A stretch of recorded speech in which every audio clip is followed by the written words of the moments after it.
అండి, welcome back to our channel అండి. ఇవాళ మనం ఒక టేస్టీ రెసిపీ చేసుకుందామండి. అదేంటో తెలుసా, మినుములు పచ్చడి అండి.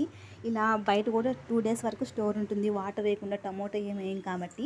ఫస్ట్ దానికోసం ఇలాగా నూనె తీసేసుకొని మినుములు వేసుకొని జీలకర్ర, ధనియాలు, ఎండుమిర్చి వేసుకొని లో ఫ్లేమ్లోని ఇవేవి కూడా మాడిపోకూడదు, లో ఫ్లేమ్లోనే గోల్డెన్ బ్రౌన్ కలర్ వచ్చేంత వరకు ఫ్రై చేసుకోవాలి. ఇలా ఫ్రై అయిపోయాయి కదా మొత్తం, వీటిని ఇప్పుడు పక్కకు తీసేసుకోవాలి. ముందుగా కొత్త వాళ్ళు మన ఛానల్ ఎవరైనా చూసినట్లయితే సబ్స్క్రైబ్ చేసుకుని నాకు సపోర్ట్ చేయండి ప్లీజ్. మీరు సపోర్ట్ చేస్తేనే నాకు ఇలాంటి మరిన్ని వీడియోస్ చేయడానికి ఎంకరేజ్మెంట్గా ఉంటుంది.